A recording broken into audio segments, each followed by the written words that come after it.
अनुशासन कमेटी कोल पहुंची नवजोत सिंह सिद्धू की शिकायत। केसी वेणुगोपाल ने कमेटी नूं भेजियां हरीश चौधरी ते राजा वड़िंग दीयां चिट्ठियां। सिद्धू दे भी तेवर बरकरार, थोड़ी देर च करनगे प्रेस कॉन्फ्रेंस। पटियाला हिंसा नूं लैके सियासी संग्राम जारी। कांग्रेस प्रधान राजा वड़िंग पटियाला दे वख-वख धार्मिक स्थानां ते होए नतमस्तक। बोले बीते दिनी हुई हिंसा सरकार अते इंटैलीजेंस दा फेलियर। पटियाला हिंसा ते विरोधियों की घेराबंदी विचाले सीएम मान दा भाईचारक सांझ दा पैगाम। मलेरकोटला च बोले पंजाब कामयाब नहीं होएगी नफरत वाली सियासत, इस धरती ते नहीं उगदे नफरत वाले बीज। अकाली दल ने दोहराई बंदी सिखां दी रिहाई दी मंग। हरसिमरत कौर बादल बोले केंद्र ने गुरु नानक देव जी दे 550वें प्रकाश पुरब ते कीता वादा, अजे तक नहीं पुगाया। दोपहर नूं होएगी अकाली दल दी कोर कमेटी दी बैठक। साबका सीएम रजिंदर कौर पट्टल नूं पंजाब सरकार दा नोटिस। 5 मई तक सरकारी कोठी खाली करन लई कहा। योजना बोर्ड दे वाइस चेयरपर्सन दे नाते मिली सी कोठी।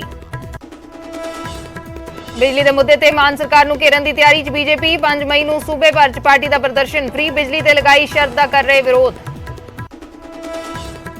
रोपड़ थर्मल प्लांट दी 1 यूनिट फिर तो हुई बंद। तकनीकी खराबी करके 4 दिनों तक बंद रहेगी यूनिट। फिलहाल 3 यूनिटां तो करीब 580 मैगावाट बिजली का हो रहा उत्पादन। पंजाब च सरकार ने खरीदी करीब 100 लाख मीट्रिक टन कणक। हुण तक 75 लाख टन अनाज की हुई लिफ्टिंग। किसानों को 16,000 करोड़ की की गई अदायगी। अमेरिका च एक सिख वालों श्री गुरु ग्रंथ साहिब जी की छपाई का मामला भखिया। लगा मात्रा नाल छेड़छाड़ का जथेदार ने लिया गंभीर नोटिस। अज अकाल तख्त ते सद्या पंथक इकट्ठ। जलंधर के पुलिस थाने च वजियां शहनाइयां। घर वाले नहीं हुए राजी तो पुलिस ने करवाया कुड़ी मुंडे का विआह। थाने च पूरियां कराइयां रस्मां। मौसम का बदलिया मिजाज। पठानकोट च हल्की बूंदाबांदी नाल गर्मी तो मिली थोड़ी राहत। मौसम विभाग मुताबिक अगले कुछ दिन अजिहा ही रहेगा मौसम।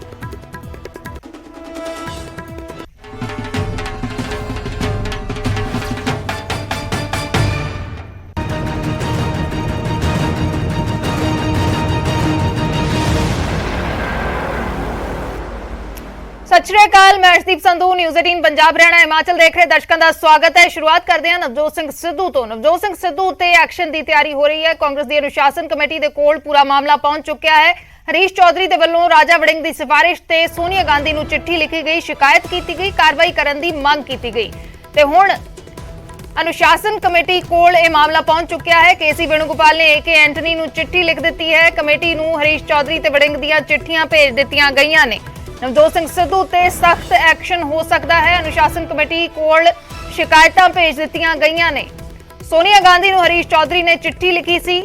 राजा वड़िंग की सिफारिश से चिट्ठी लिखी गई सी। नवजोत सिंह सिद्धू पैरेलल गतिविधियां कर रहे हैं, पार्टी के बराबर गतिविधियां कर रहे हैं, इस चिट्ठी दे विच दर्ज है। ते नाल ही यह भी जिक्र किया गया कि कोई भी शख्स पार्टी तो बड़ा नहीं हो सकता। एक्शन होना चाहिए नवजोत सिंह सिद्धू ते। जे नवजोत सिंह सिद्धू ते एक्शन नहीं लिया जाता तो जे कोई होर अनुशासन भंग करेगा तो उस ते एक्शन लेना औखा हो जाएगा। इन्हां सब चीज़ों का जिक्र किया गया है इस चिट्ठी दे विच। चोणां दौरान, चोणां तो पहलां भी जो बयानबाजियां रहियां, कांग्रेस की सरकार नूं लैके बयानबाजियां रहियां ते पार्टी नूं लैके जो बयानबाजियां रहियां उन्हां दा भी जिक्र किया गया है, जिसदा पार्टी नूं नुकसान लगातार झेलना पिया है। तां इह चिट्ठियां भेजियां गईयां ने। केसी वेणुगोपाल दे वल्लों यह चिट्ठी लिखी गई है। न्यूज़ 18 दे कोल एक्सक्लूसिव कॉपी केसी वेणुगोपाल दे वल्लों AK एंटनी नूं चिट्ठी लिखी गई है ते नाल इस चिट्ठी दे नाल हरीश चौधरी दी चिट्ठी ते नाल ही पंजाब कांग्रेस दे प्रधान राजा वड़िंग दी चिट्ठी इस दे नाल भेजी गई है। इसका जिक्र किया गया है। तां केसी वेणुगोपाल ने अनुशासन कमेटी दे कोल यह चिट्ठियां भेज दित्तियां ने, यानी कि अनुशासन कमेटी के कोल मसला पहुंच गया है। जल्द नवजोत सिंह सिद्धू ते एक्शन हो सकता है। रवि सिसोदिया साडे सहयोगी दिल्ली तो लाइव जुड़े हुए ने। रवि, अनुशासन समिति के पास मसला पहुंच गया है, चिट्ठियां केसी वेणुगोपाल ने फॉरवर्ड कर दी हैं AK एंटनी को। लगता है कि जल्द कोई ना कोई एक्शन नजर आएगा। बिल्कुल, देखिए सूत्र ऐसा बता रहे हैं कि अगले 1 या 2 दिनों में अनुशासन समिति की बैठक बुलाई जा सकती है और उस बैठक के बाद एक नोटिस जारी किया जा सकता है, show cause notice Navjot Singh Sidhu को, और उनसे पूछा जा सकता है कि आखिर इसके पीछे की क्या वजह है और उनके जवाब का 1 सप्ताह तक उनके जवाब का इंतजार किया जाएगा। हालांकि इस पूरे प्रकरण को अगर आप देखें तो काफी तेजी मामला अमूमन ऐसा होता नहीं कांग्रेस के अंदर कि किसी भी चिट्ठी पे इतनी जल्दी कार्रवाई हो जाए। तो इससे आप अंदाजा लगा सकते हैं कि कहीं ना कहीं आला कमान भी सख्त है इस पूरे मसले को लेकर, जिस तरह का रवैया नवजोत सिंह सिद्धू की तरफ से दिखाया गया था। और जो कुछ भी वाकया हुआ था जब अमरिंदर सिंह वड़िंग जब अपना चार्ज ले रहे थे पंजाब कांग्रेस का, उस दौरान जो भी वाकया कांग्रेस भवन में हुआ तो उससे भी कहीं ना कहीं खफा थे। और यही वजह है कि पहले 23 तारीख को चिट्ठी लिखी जाती है और 28 तारीख होते होते इस मामले को कांग्रेस अनुशासन समिति के पास भेज दिया जाता है। तो इससे इस बात की गंभीरता का अंदाजा लगाया जा सकता है कि इस पूरे मसले को लेकर आलाकमान कितना गंभीर है और वो चाहते हैं कि इस पूरे मसले पर जल्द से जल्द फैसला हो जाए। इसलिए इस पूरे मामले को अब कांग्रेस के अनुशासन समिति के पास भेजा गया है। सूत्र ऐसा बता रहे हैं कि अगले 1 से 2 दिनों में कांग्रेस के अनुशासन समिति की बैठक हो सकती है और उसके बाद कांग्रेस अनुशासन समिति की तरफ से एक नोटिस जारी करके जवाब पूछा जा सकता है नवजोत सिंह सिद्धू से। जी रवि, कोशिशें क्या हो रही है इसके पीछे, क्योंकि लगातार हम देख रहे हैं जो भी बड़े नेता हैं उन पर अब कार्रवाई हो रही है, अब सरकार में नहीं रहे तब कार्रवाई हो रही है।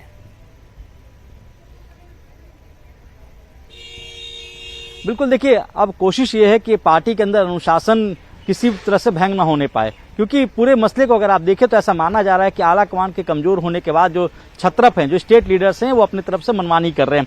इस पूरे प्रकरण को अगर आप देखें तो नवजोत सिंह सिद्धू का बयान हो, चाहे जिस तरह से उन्होंने ट्विटर के जरिए अपना इस्तीफा दिया था, उससे कहीं ना कहीं इस बात को लेकर अंदाजा लगाया जा रहा है कि आला कमान की पकड़ कमजोर होती जा रही है। पिछले दिनों जो कुछ भी वाकया हुआ, इस वाक्यों को लेकर अब ये दिखाने की कोशिश, ये संदेश देने की कोशिश है कि आला कमान अभी भी मजबूत है और कांग्रेस पार्टी में अगर आपको रहना है तो आपको अनुशासन में रहना पड़ेगा। क्योंकि जिस तरह की बातें निकल के सामने आ रही थी उसमें साफ तौर पे कहा जा रहा है कि पार्टी के अंदर, अगर पार्टी की बात करें तो संगठन में व्यक्ति महत्वपूर्ण नहीं होता, संगठन महत्वपूर्ण होता है। तो अगर आपको संगठन में रहना है तो आपको संगठन के जो नियम कायदे हैं, जो अनुशासन है, उसके कायदे के अंदर ही रहना पड़ेगा। और इस पूरे प्रकरण को अगर आप देखें तो जिस तरह से चिट्ठी लिखी गई, चाहे पहले प्रदेश अध्यक्ष की तरफ से चिट्ठी लिखी गई, उसका जो प्रभारी है उनके तरफ से चिट्ठी भेजी गई और उसके बाद जिस तरह संगठन महासचिव ने इस पर तुरंत एक्शन लेते हुए कहा कि इस पर बैठक बुलाई जाए, तो इससे इस बात का गंभीरता से अंदाजा लगा सकता है कि वहां के अनुशासन को लेकर पार्टी कितनी तरह से गंभीर है और चाहती है कि इस पर जल्द से जल्द फैसला हो। जी शुक्रिया रवि पूरी जानकारी के लिए। तो रवि सिसोदिया साडे सहयोगी जानकारी दे रहे सन। चिट्ठियां राजा वड़िंग ते हरीश चौधरी दियां चिट्ठियां अनुशासन कमेटी दे कोल पहुंच गईयां ने, भेज दित्तियां गईयां ने। केसी वेणुगोपाल ने ए.के. एंटनी नूं चिट्ठी लिखी है ते नाल चिट्ठियां भेजियां गईयां ने। ਤਾਂ थोड़ी देर ਦੇ ਵਿੱਚ ਨਵਜੋਤ ਸਿੰਘ ਸਿੱਧੂ ਵੀ ਇਸੇ ਮਸਲੇ ਦੇ ਉੱਤੇ ਪ੍ਰੈਸ ਕਾਨਫਰੰਸ ਕਰਨਗੇ। 11:30 ਦਾ ਸਮਾਂ ਪ੍ਰੈਸ ਕਾਨਫਰੰਸ ਦਾ ਰੱਖਿਆ ਗਿਆ ਹੈ। ਅੰਮ੍ਰਿਤਸਰ 'ਚ ਨਵਜੋਤ ਸਿੰਘ ਸਿੱਧੂ ਪ੍ਰੈਸ ਕਾਨਫਰੰਸ ਕਰਦੇ ਨਜ਼ਰ ਆਉਣਗੇ। ਇਹਨਾਂ ਚਿੱਠੀਆਂ ਤੇ ਕੀ ਕੁਝ ਕਹਿੰਦੇ ਨੇ ਉਹ ਵੀ ਥੋੜੀ ਦੇਰ ਦੇ ਵਿੱਚ ਜ਼ਾਹਰ ਹੋਏਗਾ, ਲੇਕਿਨ ਇਹ ਮਸਲਾ ਹੁਣ ਕਾਂਗਰਸ ਦੀ ਅਨੁਸ਼ਾਸਨ ਕਮੇਟੀ ਦੇ ਕੋਲ ਪਹੁੰਚ ਗਿਆ ਹੈ। ਰਾਜਾ ਵੜਿੰਗ ਦੇ ਵੱਲੋਂ ਸਿਫਾਰਿਸ਼ ਕੀਤੀ ਗਈ ਐਕਸ਼ਨ ਲੈਣ ਦੀ। ਹਰੀਸ਼ ਚੌਧਰੀ ਨੇ ਸੋਨੀਆ ਗਾਂਧੀ ਨੂੰ ਚਿੱਠੀ ਲਿਖੀ। ਸੋਨੀਆ ਗਾਂਧੀ ਨੇ ਇਸ ਮਸਲੇ ਤੇ केसी वेणुगोपाल ਨੂੰ इस मैटर ਨੂੰ ਦੇਖਣ ਦੇ ਲਈ ਕਿਹਾ ਤੇ ਹੁਣ केसी वेणुगोपाल ਜਿਨ੍ਹਾਂ ਦੀ ਚਿੱਠੀ ਅਸੀਂ ਵਿਖਾ ਰਹੇ ਹਾਂ, केसी वेणुगोपाल ਨੇ ए.के. एंटनी ਨੂੰ ਚਿੱਠੀ ਲਿਖ ਦਿੱਤੀ ਹੈ। ਇਸ ਚਿੱਠੀ ਦੇ ਜ਼ਰੀਏ इस अनुशासन कमेटी ਦੇ ਕੋਲ ਇਹ ਸ਼ਿਕਾਇਤਾਂ ਭੇਜ ਦਿੱਤੀਆਂ ਗਈਆਂ ਨੇ, ਯਾਨੀ ਕਿ ਜਲਦੀ ਹੀ ਨਵਜੋਤ ਸਿੰਘ ਸਿੱਧੂ ਤੇ ਐਕਸ਼ਨ ਹੋ ਸਕਦਾ ਹੈ। 1-2 ਦਿਨ ਦੇ ਵਿੱਚ अनुशासन कमेटी ਦੀ ਬੈਠਕ ਹੋ ਸਕਦੀ ਹੈ।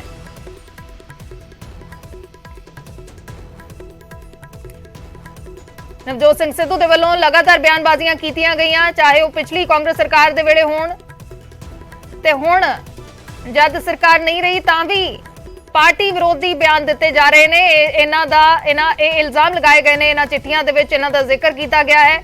ਤੇ ਥੋੜੀ ਹੀ ਦੇਰ ਦੇ ਵਿੱਚ, ਅਜੇ ਤੱਕ ਨਵਜੋਤ ਸਿੰਘ ਸਿੱਧੂ ਦਾ ਇਸ ਪੂਰੇ ਮਸਲੇ ਤੇ ਕੋਈ ਪ੍ਰਤੀਕਰਮ ਨਹੀਂ ਆਇਆ, ਅਜੇ ਤੱਕ ਕੋਈ ਬਿਆਨ ਨਹੀਂ ਆਇਆ, ਲੇਕਿਨ ਥੋੜੀ ਹੀ ਦੇਰ ਦੇ ਵਿੱਚ ਨਵਜੋਤ ਸਿੰਘ ਸਿੱਧੂ ਪ੍ਰੈਸ ਕਾਨਫਰੰਸ ਕਰਨਗੇ। 11:30 ਵਜੇ ਪ੍ਰੈਸ ਕਾਨਫਰੰਸ ਰੱਖੀ ਗਈ ਹੈ ਅੰਮ੍ਰਿਤਸਰ ਦੇ ਵਿੱਚ ਨਵਜੋਤ ਸਿੰਘ ਸਿੱਧੂ ਦੇ ਵੱਲੋਂ ਤੇ ਇਹਨਾਂ ਚਿੱਠੀਆਂ ਤੇ ਬੋਲਦੇ ਨਜ਼ਰ ਆ ਸਕਦੇ ਨੇ ਨਵਜੋਤ ਸਿੰਘ ਸਿੱਧੂ। ਕੀ ਕੁਝ ਕਹਿੰਦੇ ਨੇ ਉਹ ਵੀ ਕਾਫੀ ਅਹਿਮ ਹੋਏਗਾ। ਰਾਜਾ ਵੜਿੰਗ ਦੇ ਵੱਲੋਂ चिट्ठी लिखी गई हरीश चौधरी ਨੂੰ ਤੇ ਉਸ ਤੋਂ ਬਾਅਦ ਹਰੀਸ਼ ਚੌਧਰੀ ਨੇ ਸੋਨੀਆ ਗਾਂਧੀ ਨੂੰ ਚਿੱਠੀ ਲਿਖ ਦਿੱਤੀ, ਨਵਜੋਤ ਸਿੰਘ ਸਿੱਧੂ ਤੇ ਐਕਸ਼ਨ ਕਰਨ ਦੇ ਲਈ ਕਿਹਾ ਹੈ। ਸਾਡੇ ਨਾਲ ਇਸ ਵੇਲੇ ਫੋਨ ਲਾਈਨ ਤੇ ਅਸ਼ਵਨੀ ਸੇਖੜੀ ਜੁੜੇ ਹੋਏ ਨੇ। ਸੇਖੜੀ ਜੀ, ਸਵਾਗਤ ਹੈ ਨਿਊਜ਼ 18 ਪੰਜਾਬ ਦੇ ਉੱਤੇ। ਨਵਜੋਤ ਸਿੰਘ ਸਿੱਧੂ ਦੇ ਨਾਲ ਲਗਾਤਾਰ ਤੁਸੀਂ ਨਜ਼ਰ ਆ ਰਹੇ ਹੋ ਤੇ ਨਵਜੋਤ ਸਿੰਘ ਸਿੱਧੂ ਦੇ ਉੱਤੇ ਪਾਰਟੀ ਦੇ ਬਰਾਬਰ ਗਤੀਵਿਧੀਆਂ ਕਰਨ ਦਾ, ਪਾਰਟੀ ਦੇ ਪੈਰਲਲ ਗਤੀਵਿਧੀਆਂ ਕਰਨ ਦਾ ਇਲਜ਼ਾਮ ਲਗਾਇਆ ਗਿਆ ਹੈ। ਐਕਸ਼ਨ ਲੈਣ ਦੇ ਲਈ ਚਿੱਠੀਆਂ ਲਿਖੀਆਂ ਗਈਆਂ ਨੇ, ਕੀ ਕੁਝ ਕਹਿਣਾ ਚਾਹੋਗੇ? मैं तो ये समझ नहीं लग रही कि क्या नवजोत सिंह सिद्धू या असी सब लोग ਜਿਹੜੇ ਪਾਰਟੀ ਦੇ ਨਾਲ ਜੁੜੇ ਆ, ਮੈਂ ਤਾਂ 40 ਸਾਲ ਦਾ ਜੁੜਿਆ ਜੀ, ਅਸੀਂ ਤੇ ਉਹ ਗੱਲ ਕਰ ਰਹੇ ਆ ਜਿਹੜੀ ਲੋਕਾਂ ਦੀ ਗੱਲ ਹੈ, ਜਿਹੜੇ ਲੋਕ ਚਾਹੁੰਦੇ ਨੇ ਕਿ ਉਹਨਾਂ ਦੇ ਲੀਡਰ ਇਹ ਗੱਲ ਕਰਨ। ਇਹਦੇ ਚ ਕੋਈ ਐਂਟੀ ਪਾਰਟੀ ਐਕਟੀਵਿਟੀ ਮੈਨੂੰ ਨਜ਼ਰ ਨਹੀਂ ਆਉਂਦੀ ਕਿ ਜੇ ਅਸੀਂ ਰੇਤਾ ਦਾ ਮੁੱਦਾ ਚੱਕ ਰਹੇ ਆ, ਜੇ ਅਸੀਂ ਕਿਸਾਨਾਂ ਦੇ ਮੁੱਦੇ ਚੱਕ ਰਹੇ ਆ, ਜੇ ਅਸੀਂ ਬਿਜਲੀ ਦਾ ਮੁੱਦਾ ਚੱਕਿਆ ਹੈ ਜਾਂ ਅਸੀਂ ਦੂਸਰੇ ਜਿਹੜੇ ਮੁੱਦੇ ਲੋਕਾਂ ਦੇ ਨੇ ਚੱਕੇ ਨੇ, ਉਹਦੇ ਚ ਕੀ ਐਂਟੀ ਪਾਰਟੀ ਐਕਟੀਵਿਟੀ ਹੈ? ਕਿ ਪਾਰਟੀ ਦੇ ਪ੍ਰਧਾਨ ਨਾਲ ਮਿਲ ਕੇ ਮੁੱਦੇ ਨਹੀਂ ਚੱਕੇ ਜਾ ਸਕਦੇ? ਪ੍ਰਧਾਨ ਸਾਹਿਬ ਜਿੱਥੇ ਬੁਲਾਉਣਗੇ ਅਸੀਂ ਜਾਵਾਂਗੇ ਸਾਰੇ। ਅਸੀਂ ਮੈਂ ਤੇ ਜਿੱਥੇ ਬੁਲਾਉਂਦੇ ਉੱਥੇ ਜਾਂਦੇ ਹੀ ਹਾਂ ਜੀ। ਲੇਕਿਨ ਇਸ ਗੱਲ ਦਾ ਵੀ ਚਿੱਠੀ 'ਚ ਰਾਜਾ ਵੜਿੰਗ ਨੇ ਜ਼ਿਕਰ ਕੀਤਾ ਹੈ ਕਿ ਜਿਸ ਦਿਨ ਉਹਨਾਂ ਨੇ ਸਹੁੰ ਚੁੱਕਣੀ ਸੀ ਪਾਰਟੀ ਦੇ ਪ੍ਰਧਾਨ ਦੇ ਵਜੋਂ, ਉਸ ਦਿਨ ਵੀ ਨਵਜੋਤ ਸਿੰਘ ਸਿੱਧੂ ਪਾਰਕਿੰਗ 'ਚ ਉਹਨਾਂ ਨੂੰ ਮਿਲ ਕੇ ਚਲੇ ਗਏ। ਸਟੇਜ ਤੇ ਆਉਂਦੇ ਤਾਂ ਇਕਜੁੱਟਤਾ ਦਾ ਸੰਦੇਸ਼ ਹੁੰਦਾ, ਲੇਕਿਨ ਉੱਥੇ ਵੀ ਇਹੋ ਜਿਹਾ ਸੰਦੇਸ਼ ਗਿਆ ਕਿ ਇਕਜੁੱਟ ਹਾਲੇ ਤੱਕ ਨਹੀਂ।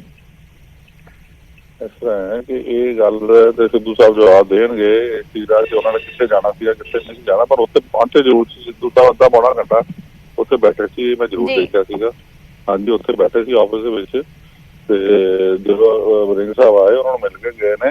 ਰਾਜਾ ਵੜਿੰਗ ਸਾਡੇ ਛੋਟੇ ਬ੍ਰਦਰ ਨੇ, ਅਸੀਂ ਇਹਨਾਂ ਨੂੰ ਪੂਰੀ ਸਪੋਰਟ ਦੇ ਰਹੇ ਹਾਂ। ਅਸੀਂ ਕਾਂਗਰਸ ਦਾ ਹੀ ਕੰਮ ਕਰ ਰਹੇ ਹਾਂ। ਪਾਰਟੀ ਵੱਡੀ ਹੈ ਜਾਂ ਇੰਡੀਵਿਜੂਅਲ ਵੱਡਾ ਹੈ?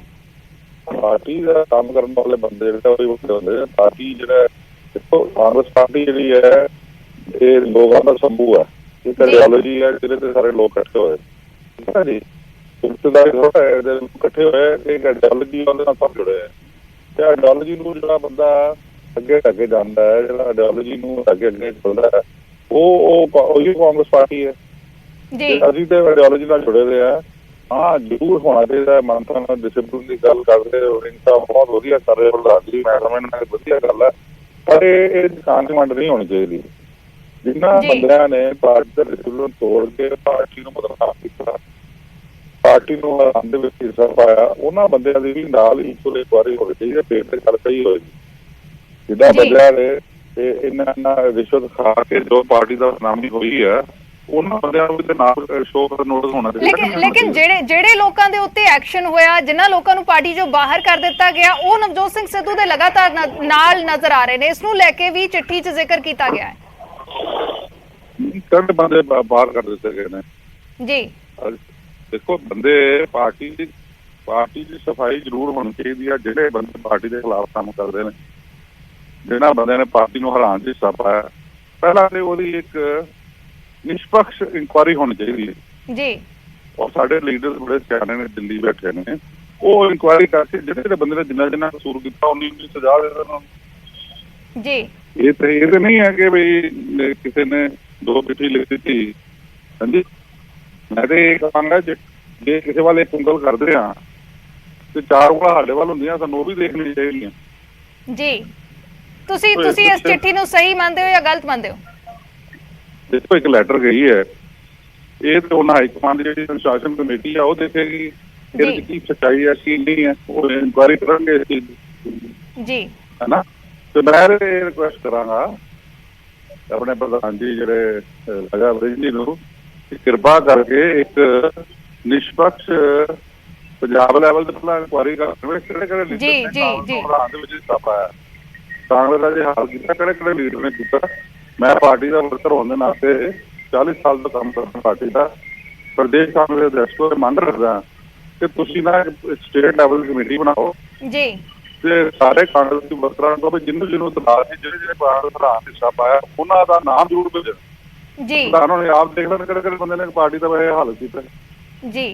ਚਲੋ, ਸ਼ੁਕਰੀਆ ਅਸ਼ਵਨੀ ਸੇਖੜੀ ਜੀ ਸਾਡੇ ਨਾਲ ਜੁੜਨ ਦੇ ਲਈ। ਤਾਂ ਨਵਜੋਤ ਸਿੰਘ ਸਿੱਧੂ ਤੇ ਐਕਸ਼ਨ ਦੀ ਤਿਆਰੀ ਕਾਂਗਰਸ ਕਰ ਰਹੀ ਹੈ, ਚਿੱਠੀਆਂ ਲਿਖੀਆਂ ਗਈਆਂ ਨੇ। ਅਸ਼ਵਨੀ ਸੇਖੜੀ ਕਹਿ ਰਹੇ ਨੇ ਕਿ ਇੱਕ ਸਟੇਟ ਲੈਵਲ ਕਮੇਟੀ ਬਣਾਉਣੀ ਚਾਹੀਦੀ ਹੈ ਰਾਜਾ ਵੜਿੰਗ ਨੂੰ। ਕਿਹੜੇ ਆਗੂ ਨੇ ਨੁਕਸਾਨ ਕੀਤਾ ਹੈ ਪਾਰਟੀ ਦਾ, ਉਸਦੀ ਜਾਂਚ ਹੋਣੀ ਚਾਹੀਦੀ ਹੈ। ਇਹ ਨਹੀਂ ਕਿ ਚਿੱਠੀ ਲਿਖ ਦਿੱਤੀ। ਨਵਜੋਤ ਸਿੰਘ ਸਿੱਧੂ ਕਿਹੜੀ ਪੈਰਲਲ ਐਕਟੀਵਿਟੀ ਕਰ ਰਹੇ ਨੇ, ਇਹ ਅਸ਼ਵਨੀ ਸੇਖੜੀ ਕਹਿ ਰਹੇ ਨੇ ਕਿ ਅਸੀਂ ਤਾਂ ਲੋਕਾਂ ਦੇ ਮੁੱਦੇ ਚੁੱਕ ਰਹੇ ਹਾਂ। ਥੋੜੀ ਦੇਰ ਦੇ ਵਿੱਚ ਨਵਜੋਤ ਸਿੰਘ ਸਿੱਧੂ ਵੀ ਇਸੇ ਮਸਲੇ ਤੇ ਪ੍ਰੈਸ ਕਾਨਫਰੰਸ ਕਰਨਗੇ। ਇਹਨਾਂ ਚਿੱਠੀਆਂ ਨੂੰ ਲੈ ਕੇ ਬੋਲਦੇ ਨਜ਼ਰ ਆ ਸਕਦੇ ਨੇ।